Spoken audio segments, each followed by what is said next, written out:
for today is about the parable of the soils. And before that, let us pray. Father God, we thank you so much for this wonderful afternoon. Thank you, Lord, for the word that you're going to share to each one of us, oh God. We pray for the Holy Spirit to move in our midst. Open our spiritual heart and mind, oh God. Holy Spirit of the living God, we acknowledge your presence in this place, Father. We ask the Holy Spirit to speak forth their words to thy servant, O God. May you honor everything that we are going to hear today, O God, and help us to learn, absorb it, O God, and we cast out every distraction and everyone's mind, O God, in the mighty name of Jesus. And thank you, Lord, that we have focus of our heart and our mind to the Word, and everyone will have the nourishment of their soul, O God.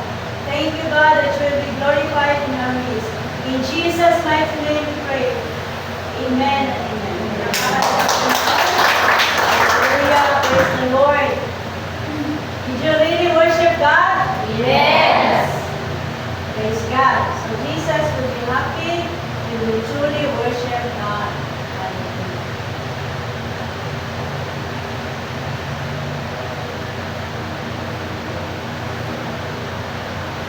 Praise the Lord. So today we are going to dig out the word from the book of Luke chapter 8 verse 48. Our topic is about the parable of the soils. The parable of the soils. Luke chapter 8 verse 48, it says, "And when a great multitude had gathered, and they had come to him from every city, he spoke by a parable.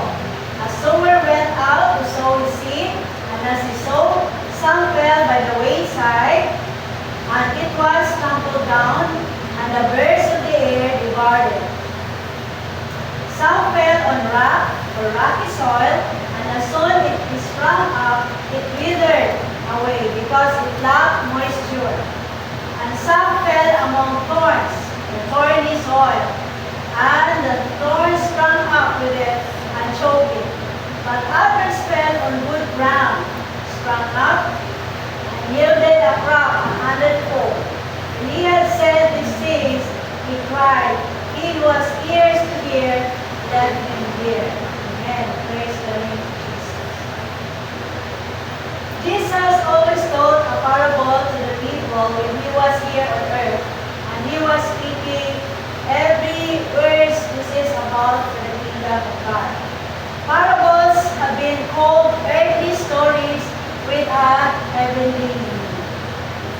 It had a double advantage upon their hearers. What are the advantage upon their hearer? First, upon their memory, we being very apt to remember stories. Second, upon their minds, put them upon studying the meaning of what they heard, so they learn. So there are two benefits there. When a person is talking about story, many people want to hear and listen. But if you just preach and preach, sometimes people will get bored. So Jesus used parables or a story to liken the kingdom of God, or to signifies what he wants to convey to the people. There are, in this parable, Jesus was talking about 4 types of soil. Number 1 type is the wayside soil. A sower went out to sow his seed. Jesus spoke according to agricultural customs of his day. So in those days, seed was scattered first, and then it was plowed into the ground. That's the way you will sow your seeds before. You will just scatter it, then before you will plow into the ground. For the most part, you didn't know the quality of the precise piece of the ground until after the sowing. So as he sowed some seed, fell by the wayside. Some fell in the rocky soil, and some among thorny, and some on the ground.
thorny soil.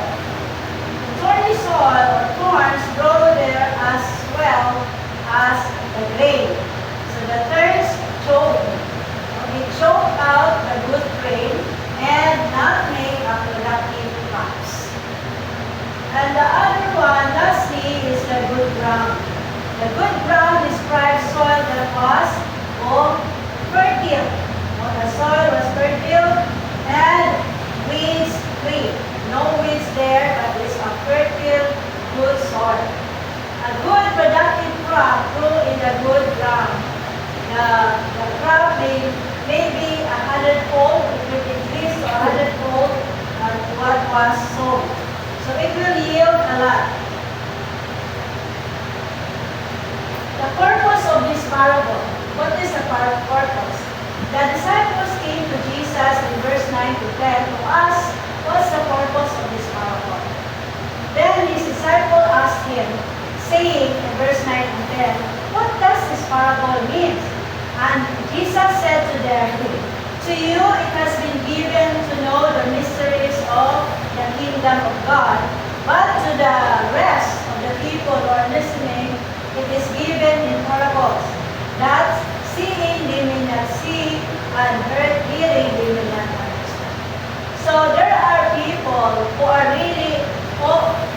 really blessed by God to have an open ears, spiritual ears to hear, and spiritual heart and mind to understand. Jesus was saying this to his disciples. So they are all asking Jesus, what does this mean? So the meaning of this parable wasn't immediately obvious to the disciples. They are wondering what does Jesus is saying here. Apparently, Jesus' use of parables wasn't as early as simple illustration of spiritual truth. He said, to you it is given. He gave them the proper understanding. So Jesus explained to them the parable.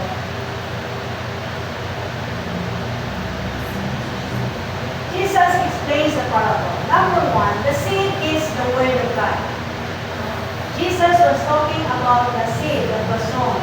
So the sower here represents the preacher, the one who is preaching and teaching the word of God, who scattered the word of God. He will be preaching to any person and to all of you here. And these four types of soils represents the four types of heart.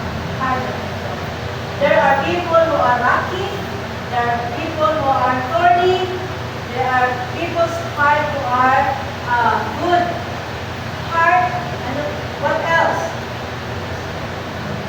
Thorny, rocky,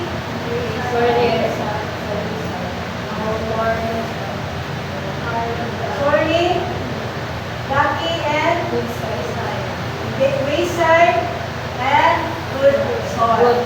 So it's up to you if you are in which kind of soil or heart you have. No? Peter wrote that we have been born again, not of corruptible seed. Talking about seed again, but incorruptible through the word of God which lives and abides forever.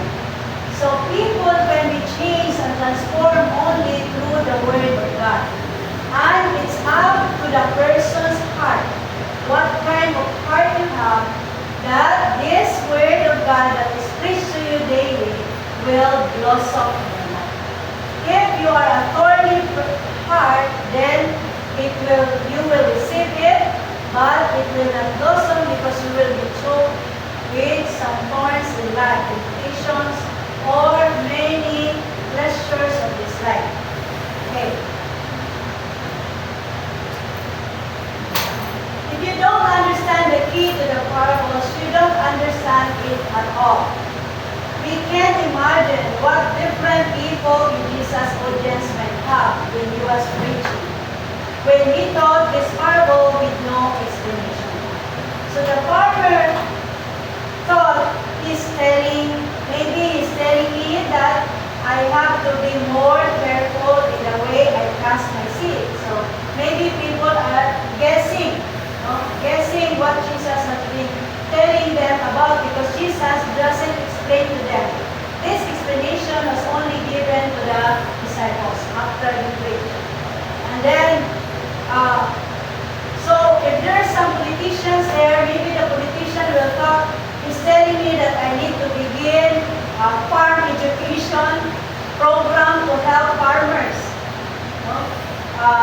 more efficiently cast their seed.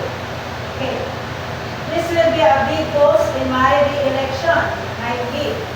So if there's a newspaper reporter while Jesus was teaching, thought maybe he will thought he's telling me that there's a big story here about the bird problem.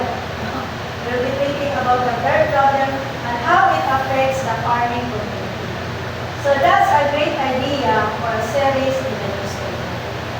And if there is a salesman listening to Jesus that time, the salesman might thought he's encouraging me in my fertilizer sales. Why? I could help that farmer more than he knows if he only used my product. So maybe all those kind of people will be thinking on different ways. But none of them could understand the spiritual meaning of until Jesus explained the key to them. So the seed is the word of God, and if you miss the key, you miss the whole parable. So if you think that the seed represents money, you miss the parable. If you think that the seed represents love, then you miss the parable. If you think that the seed represents hard work, then you miss the parable.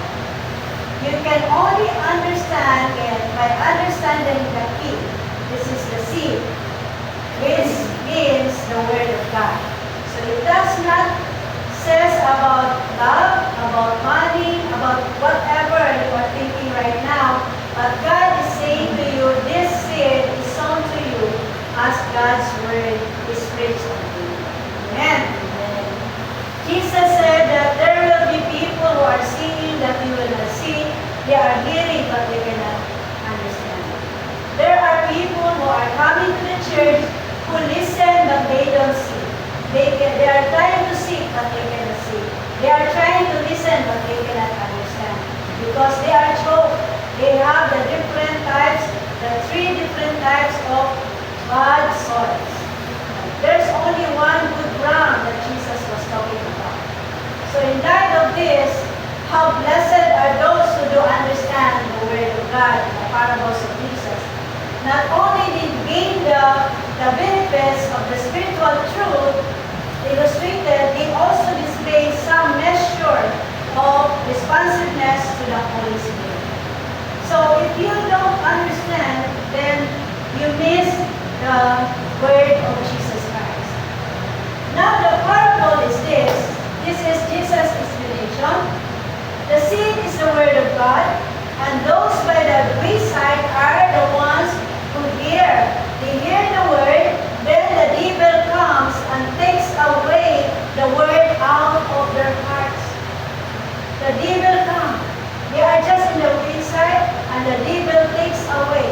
After you hear the word of God, the devil will take away. The devil will discourage you. Don't believe in that. The devil will take away your faith on that word. Then unless they should believe and be saved. But the ones on the rock are those who, when they hear the word of God, receive the word with joy. They're so happy. Oh, I'm so happy for the word of God. I have seen a lot of people like that. And when the problem comes, the testings, the storms of life came, they don't want to go to the church now. Sister, I visit sister, why you didn't come to the church? Oh, we have a lot of problems. I am busy with my sword. Because before they asked for that God will bless them to have a business. So I prayed for them that they will have a business. So God answered. After God answered, they have already the business. Now the business hindered them from coming to the church. Because they said that on Sunday, there are more customers right now. You see? So I want God to take out their business.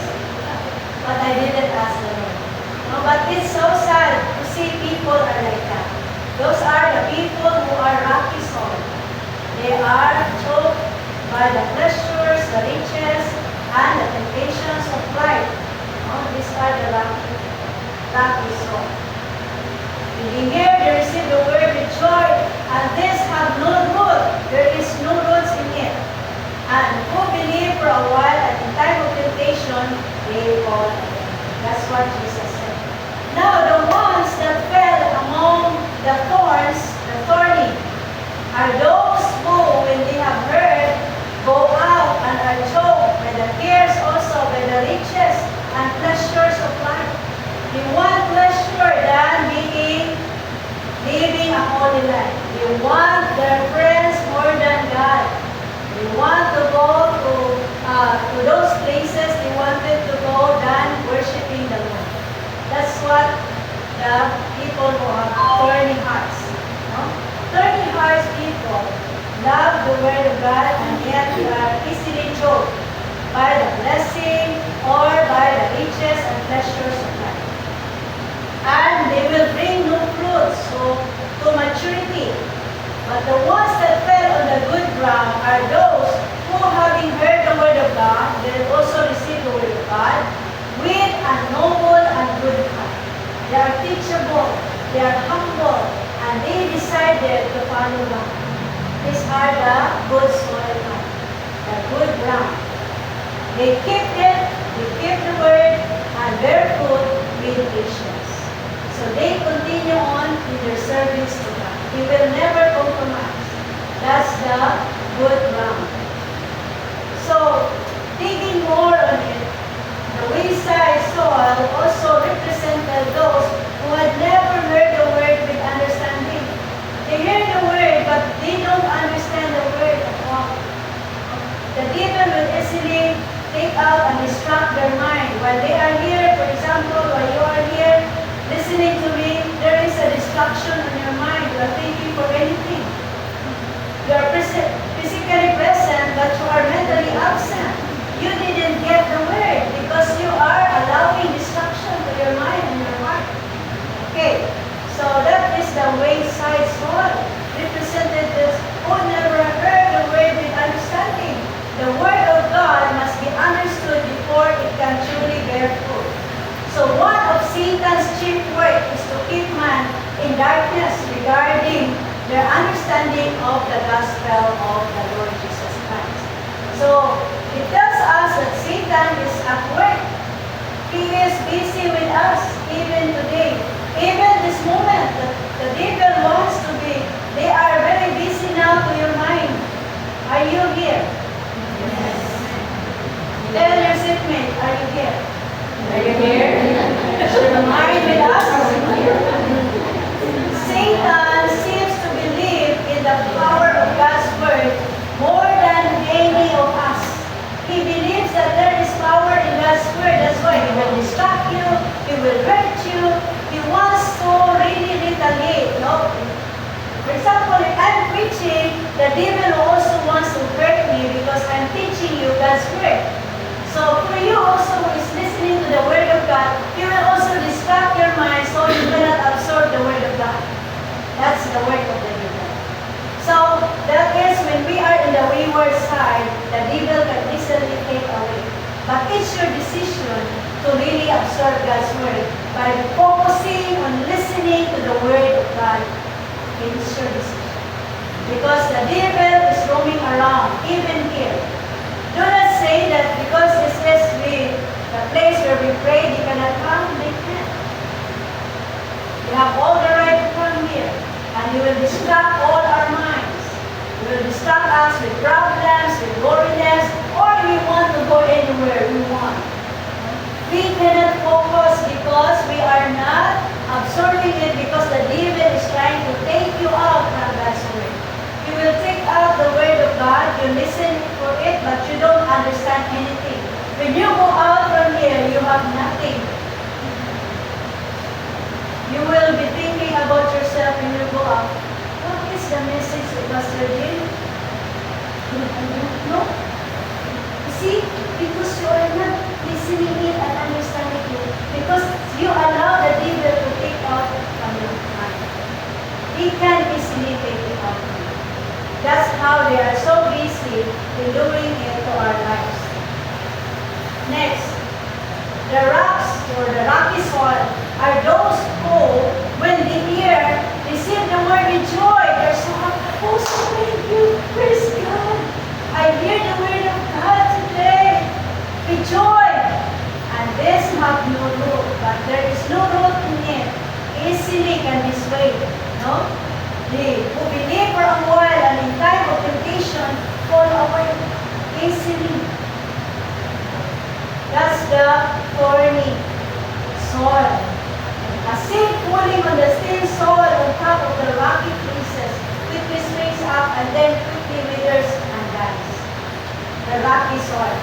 So it will easily die because there is no roots in it, and it cannot deeply rooted because there are only a thin layer of soil in that place, in your heart. There's only a thin layer of soil in your heart. You are more conscious of your problem, more conscious of whatever you are thinking right now. So that's why the Word of God cannot be rooted in our life, because we have a rocky heart. A rocky heart also is very hard. Hard to receive God's Word, hard to believe God's Word. So you need to open up your heart. No? We have good seed. The farmer here or the sower here have the good seed of the Word of God. The seeds are all good, but only the soil have different characteristics. The soil of everyone's heart. Amen. Now, Spurgeon detailed some indication of this lack of moisture, because it says, Jesus said that the thorny or the rocky soil with the seeds on it have no roots because it lacks of moisture. So lacks of moisture are those people who are listening to doctrine without feeling, without compassion on the Word of God. They just absorb it with their intellect. No? There are people who are absorbing with their intellect, memorizing the verses, everything. They can speak the verses, and yet they don't have the compassion. And then another one, that's why they are dry. They need a moisture. They are lack of moisture. Another one, they have experience but without brokenness. So what is brokenness? People should be broken down before you will be a new person. That old person in us should be broken down by God. You should go through a lot of these trials and humble yourself to God and allow God to shape you in those trials, mold you in those trials. You cry out. The time that you will be humiliated, you will be embarrassed, because God wants to shape your heart. God wants you to keep on pressing on to the Word of God that says, be humble. Amen? Be humble. Can we walk in humility? Can we keep our mouth shut? Just be quiet and pray to God. Amen? Amen. Hallelujah. So there are also, Spurgeon also says that because of practice without heart, they just practice religious work, like going to the church, reading the Bible, but without love to other people. No love at all. No? Faith without repentance also. If never a person have faith in God but never repented on the sin that he will do or she will. They never repented, they will not say sorry, but they're so proud of themselves. They cannot even say sorry for what they have done. That's the people who have the lack of moisture. The lack of moisture. Then another one, confidence without reservation. Overconfidence of self. Never had any chance to be confident with God. Another one, action without spirituality. They do some action of charity, giving here and there, but without spiritual transformation. Another one, zeal without communion. Be very active, but without proper communication with God. No intimacy with God. So, without our intimacy with the Holy Spirit, we will be lack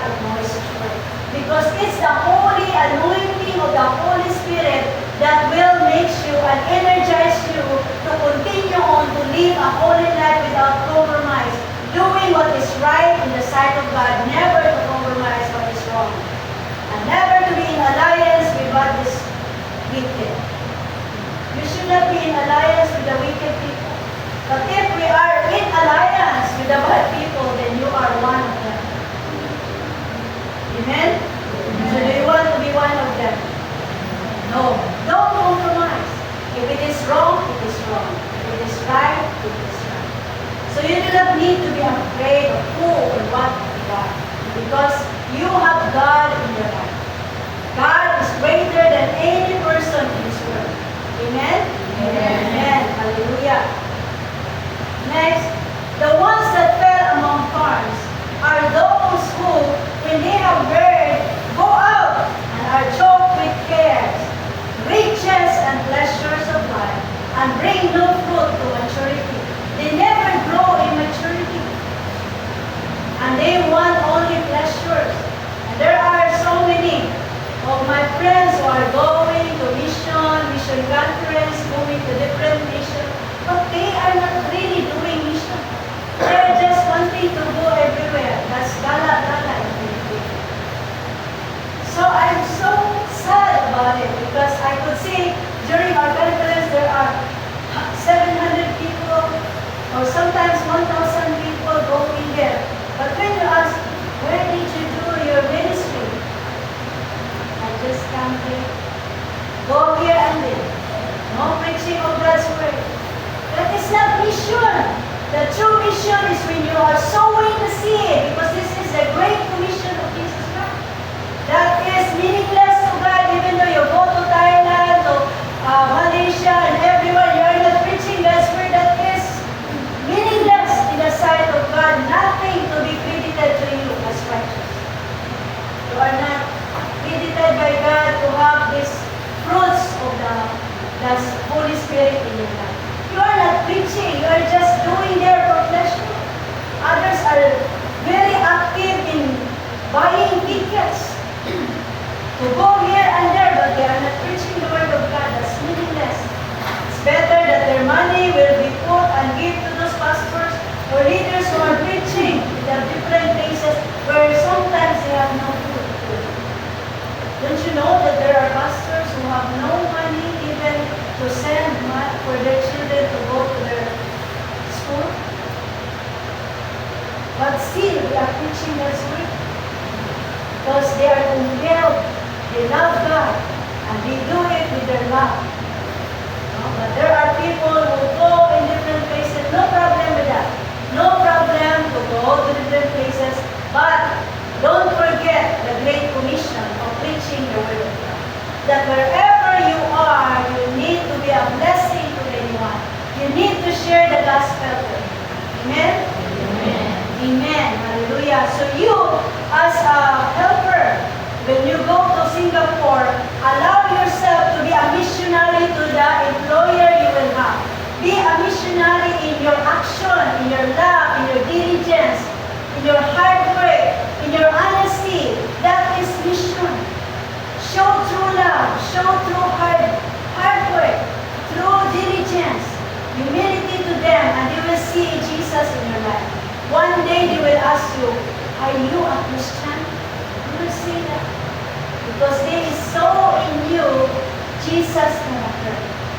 So once they will know that, and they will ask you that you are a Christian, you will be amazed, and you will say, yeah, we could see that you are a Christian. You see, you glorify God. Praise God.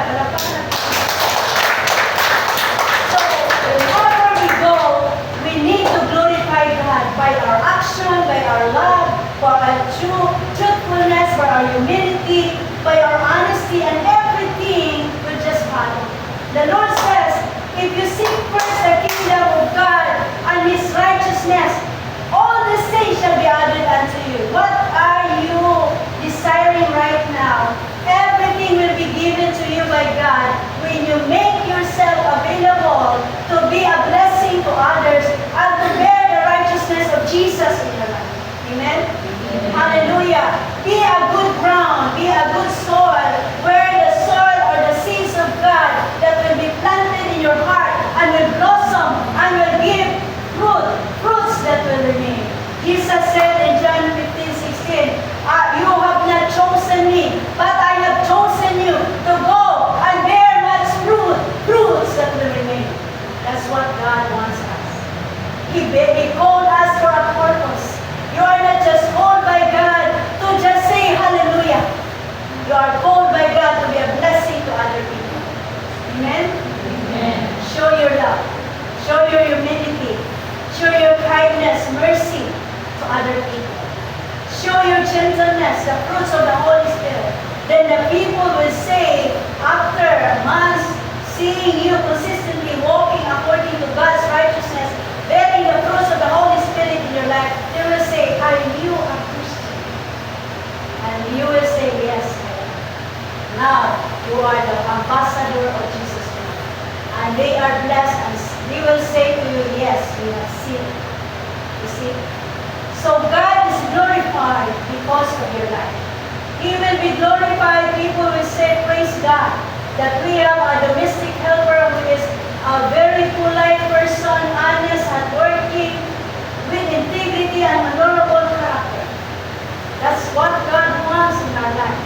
Don't say to yourself, I'm just a domestic helper. We have a purpose, each one of us. Everywhere we are, we should be a blessing. Everywhere we are, we should bear God's kindness, goodness, forgiveness, love, understanding, gentleness. That's what God wants from our life. To have a good ground, the soil that will bear much fruit. So this is the good soil. Are those who having heard the word with a noble and good heart keep it and bear fruit with patience. Amen. Let us have a noble heart. Do not allow yourself to be infected, we should say in medical. Don't allow yourself to be infected by others' character. That you, when you are alone and these people are surrounding you, are not good, and you become like them. Don't be like that. You should make yourself a different person. Allow them to see that Christ is in you. That Christ's love and kindness, goodness, sincerity, compassion is with you. And whoever they are, they will be influenced by you. You will be the one to infect them with your love. You will be the one to infect them with your kindness and your goodness and your gentleness. Amen? Hallelujah. This is the good soil that Christ is wanting from each one of us. Now I would like to ask you, are you a good soil? What kind of soil you have? What kind of heart do you have?